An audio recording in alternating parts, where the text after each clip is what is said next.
Welcome to yet another episode of Mr. Vamos Dissect. It's been 2 weeks since we was here, but we are back again.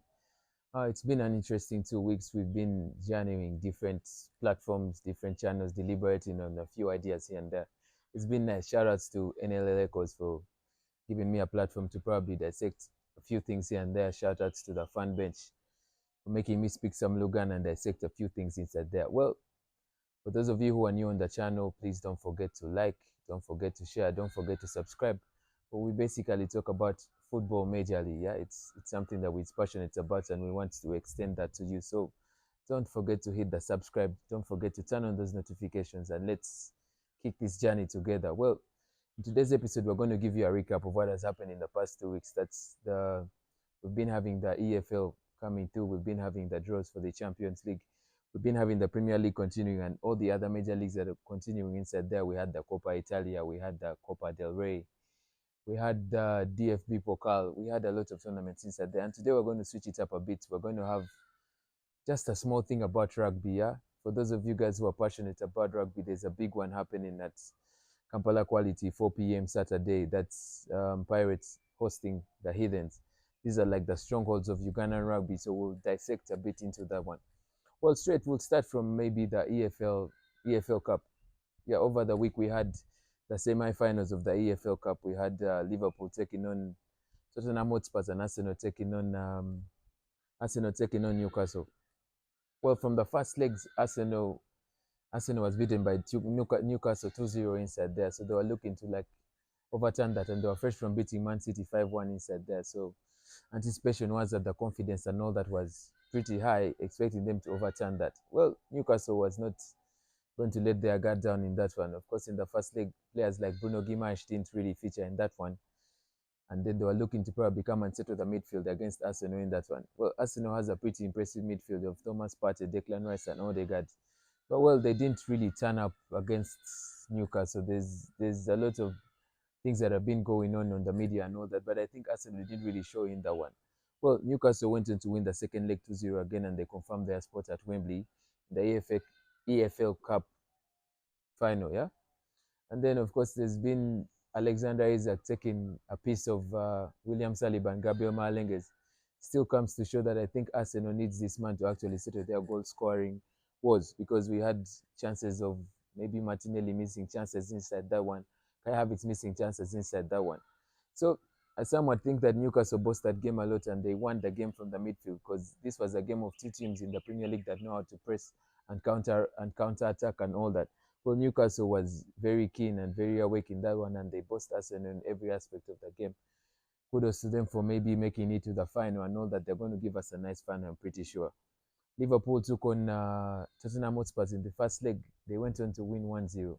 Yeah, but of course I spoke to someone the other day and told them that the minimum that Liverpool was that Spurs was going to concede was 4, because on these youngins that are playing for Tottenham recently, they've been hampered by very many injuries. They are not going to come through and take Arne Slot on another loss inside that one, because Arne Slot actually wants to win trophies in his first season inside that one. 4-0 winners on the night.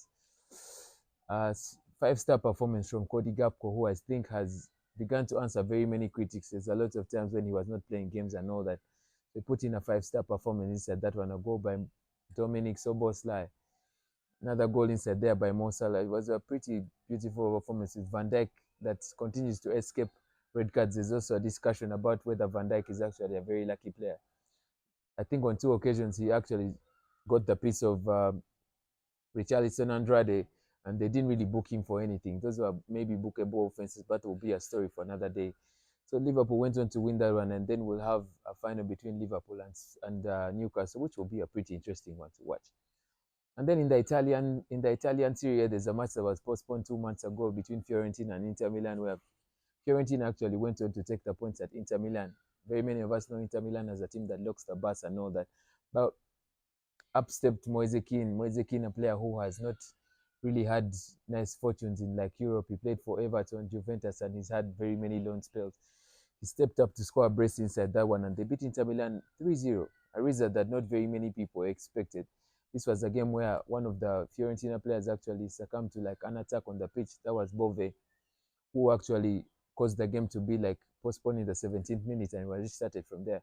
So 3-0 winners in that one, and then they made a switch in the Italian Serie A. The table is now tight with Napoli leading Juventus by, I think, Napoli leading Inter Milan by now 3 points. A pretty interesting one to watch as well.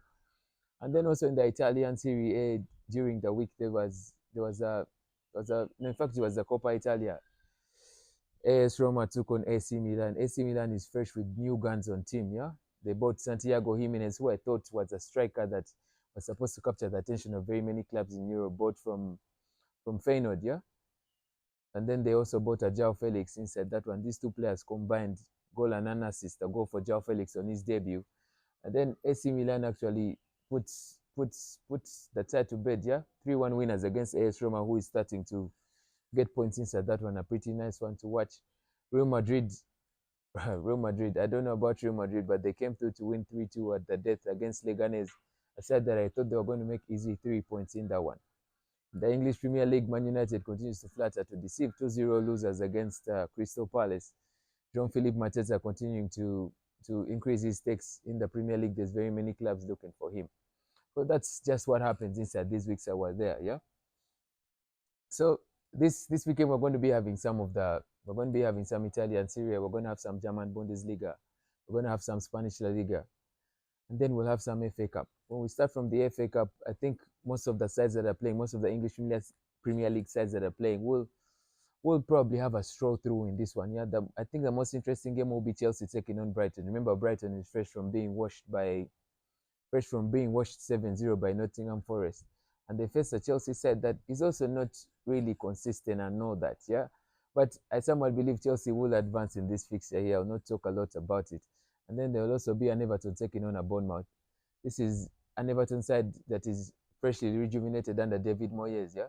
They've actually won 4 Premier League games on the bounce. And then because of course under Sean Dyche, they are not really making points. And then they have a Bournemouth that actually has the player of the month and the coach of the month in Justin Kluivert and Iriola, yeah. This is a team that has been cooking sports the whole of the previous month. I think this will be a pretty interesting tie. If both of these two sides field maybe a rock solid starting 11, we'll have a tie in our hands. But I expect Bournemouth to go through on this one. Won't be an easy one. Will be a narrow win for Bournemouth inside that one. Man City, I expect them to take a win inside that one. I expect Liverpool playing Plymouth to take that one away. Wolves has a fixture inside that one, which I expect to win. When we go into the Spanish Liga, we have the Real Madrid taking on Atletico Madrid. Well, Real Madrid has been struggling recently, and then they face an Atletico Madrid side that is actually making points recently. Yeah. So in this game, I think based on what Diego Simeone has been cooking, in the last time they were playing recently they were playing midweek, and then his son came through to bail them out with a pretty impressive with a brace inside that one. I think this time will be a tricky one, yeah, because Real Madrid has actually been facing like a lot of injuries and all that, yeah, because their backline Rudiger actually got an injury in that one, and then that defense has not really been consistent as such. Atletico Madrid is on fire as we speak, yeah. So, but I expect Atletico Madrid to score a goal inside that one. It will not be a very high scoring goal. It will be an under 3.5 for you guys. And then I think the clash of the weekend in the German Bundesliga will be Stuttgart is actually taking on Borussia Dortmund. Dortmund has flattered to deceive the whole season, yeah? And then they play Stuttgart that actually lost their last game last week, but they've been actually racking up points. So keep your eyes locked on that one. I think both teams will score in this one, yeah? When you go to the Italian Serie A, like I said, AC Milan is back and they bought new players. AC Milan takes on Empoli. I expect AC Milan to take this tie away. And then Bayer Leverkusen takes on Wolfsburg. I expect Bayer Leverkusen to continue business as usual. Patrick Schick is back on form. He's back on fire. He's scoring goals. So I expect those ones to take that one away as well. And then, which other tie have I not spoken about? And then, of course, during the week, Liverpool will be playing the Merseyside derby against Everton. Yeah, I remember they have a game in hand. It will be a pretty tight one. But on the form that Liverpool is on recently, I expect them to put the tie to bed. And yeah, like I said, this week we'll have the Rugby Kings Park Arena.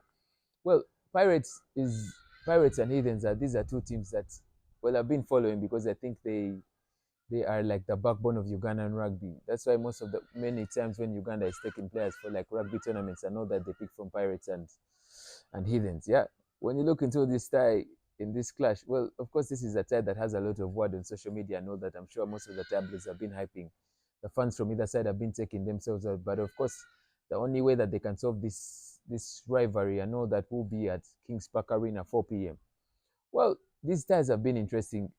Last season, Heathens actually dominated both of the ties. Yeah, they won both of the ties last season. No wonder they actually went on to win the grand prize at the end of it all. Yeah, all the wins that they had were, but it's like a narrow number of ties inside that one. Yeah, and then the season before, Pirates went on to win all the ties. Yeah, if we probably consider home and away, Pirates went on to win both of the ties. That was the season of 2023. Well, I think this tie is going to be interesting because now when you look into Heathens, Michael Okorach Michael Okorach has actually had a switch in position that he's actually playing and he's actually been delivering the goods. He's actually up there in the number of tries that he's made this season. And then when you get to the Pirate side, Patrick Inkore is actually making a number of points. He ranks up there with the likes of Joel Aredo in the number of tries that they've made. Yeah. So this is going to be an interesting tie. I personally want to watch this game because I want to see the new signings that Pirates has made. I want to see how they feature. Yeah. But I think some of the battles that we would like to watch will be maybe Desire Ayora taking on Michael Okorach. This has been a battle that they've been having for a long time. Yeah, these are players that play for Uganda Rugby 7, so they most definitely understand themselves. And then, of course, Heathens will be looking to see if Alon will be looking to see if Owakabi will actually be around because he actually had he actually went to represent in a rugby game in Toulouse recently. They'll be hoping that he's back. And then, of course, Tapesi, Dennis Eta will be looking to have a stake inside that one, yeah. And then for Pirates, I think very many of us personally, I'll be looking to watch players like Roy. This is a kid that I spoke about him during the week, and like there's like a lot of fire inside this kid. When he's making tries, there's like the try time for him is really beautiful to watch, yeah. And then of course, Speed Merchant Arnold is someone that well, there was controversy about having these two guys playing on the same pitch at the same time, yeah, because they all have a lot of industry in them.